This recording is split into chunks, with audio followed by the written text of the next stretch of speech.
American Express wrote a opinion page or a reply to Warren Buffett. And he says, you can write the check, but I feel like I'm paying way too much. And 48% of the United States tax filers, don't pay any tax. Rick Perry and Bachman and the others are saying we need to bring everybody in. That means they really need to reform the tax. Because as it is, poor people can't afford to pay after they have paid Social Security tax, Medicare tax. They really don't have that much money. They already are taken. But what everybody's saying now that we should need to take away all the deductions from everybody. That's the only place where the fat is. The problem is the average American does not know the numbers, does not know the facts and figures, and is probably overwhelmed by all the different terminologies and places and interest payments and debts and deficits. It becomes very overwhelming for the average person to understand and absorb this problem and then reflect on it to make the right decision. It's also bad news. You don't want to have bad news all the time. So, it speaks to me to some degree about just our own ability to balance our home checkbooks. If we're good at that, then we can draw a lot of analogies with what the U.S. government is doing. And if they were more transparent, a lot of us could make logical decisions even when it comes time to vote, to make a painful choice and not listen to the political rhetoric. The problem is all we hear is the rhetoric. We don't actually get the facts and figures, nor do we dig in, nor do we really go after these numbers because in some sense we're all afraid of the math. So in some ways it's a problem we need to, as Americans, be ready to absorb and digest. But I don't know if you've seen this.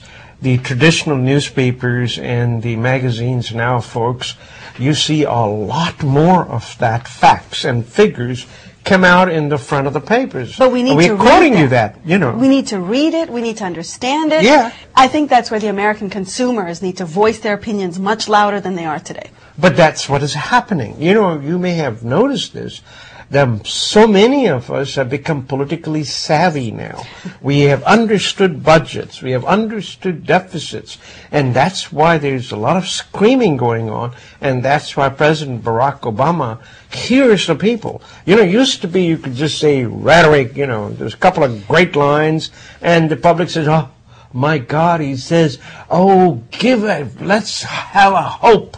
Let's have a change. These are great words. He got us the last time, but this time you're going to, between the hope and the change, you've got to put a lot of numbers up there to convince people. To your point, there was another article that appeared here in the Washington Post by Alan Sloan. And boy, it was a scary article, and actually that's what he was talking about, that our situation is actually quite scary. And he handed out a bunch of reasons, but he says more than anything, why is this economic crisis scarier than the last? Because it's entirely the government's doing. Yep. He squarely puts this on the ineptitude of our government politicians who didn't understand this problem well to begin with, didn't react well when it happened, and now are still scrambling to try to solve it, and they just don't understand the nature of what has happened here. He goes after, in particular, the rating downgrade for the U.S. He makes an interesting point. He says, we're all flustered by this whole downgrade from AAA to AA.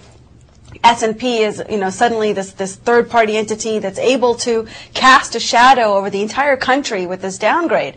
But he reminds us that, listen, folks, these are the same companies, S&P, Moody's, and Fitch, whose incompetent people, according to him, were the same ones that put these mortgage-backed securities and these dangerous loans and gave them these AAA ratings in the first place. That's right. So the reality is they created those AAA ratings for people to invest in. People invested, and when the bubble burst, guess what? We were all left holding the bag, and they downgraded us to AA. So, to some degree, he's kind of right. We have to take everything with a grain of salt. That's right. At the same time, he also says, and I agree with this, that the S&P, by making their controversial move to downgrade us, may have actually done us some benefit because it woke everybody up. It made us realize that this is for real. This is serious.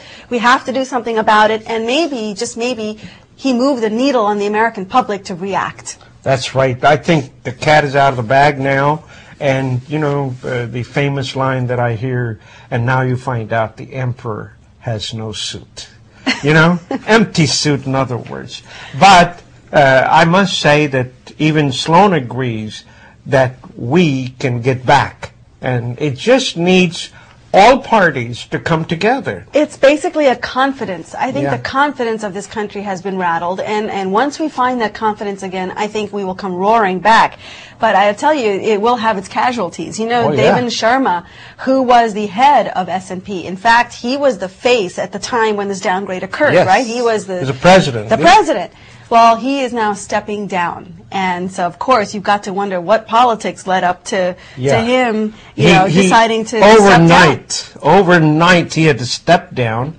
Plus, of course, S&P is now being investigated for all of those AAA grading that they gave to those mortgage-backed securities. You know, he is an Indian American, and so, you know, we're always, of course, proud to have someone like that in that position of power. But on the other hand, you can see he's clearly feeling the heat. How's this for an interesting new approach about where to spend your investment? You know, we always think about the stock market, we think about the tech industry, we think about buying gold, commodities. Well, guess where the investors, the rich Wall Street people who still have a whole lot of cash, where are they spending their money?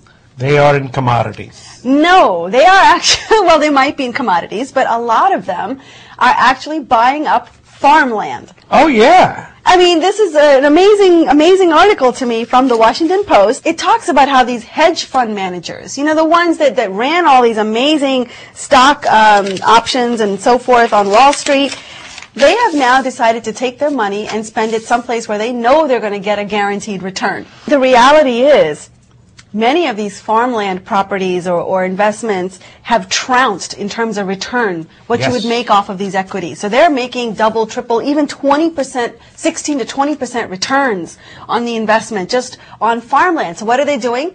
They're co-oping farms basically all across the Midwest and not just here in the United States, but across the world because they realize that is going to be a scarce resource going forward. And so this is not a joke, folks. I mean, I'll give you one example. A co-founder investment firm, Ceres Partners, who's led by Perry Vieth, oversees 61 farms valued at $63.3 million in Illinois, Indiana, Michigan, and Tennessee. I think that's one way to reduce the unemployment because for this you don't need a whole lot of training, you know? You don't, and it's not like these hedge fund managers really have a lot of farming background or training either, right? So what are they doing? They're basically buying up land where they know that the climate would support certain kind of crops, and then they're looking for farmers who understand what to do. Yeah. And they're basically employing these farmers and getting these farms going. And I thought it was such a good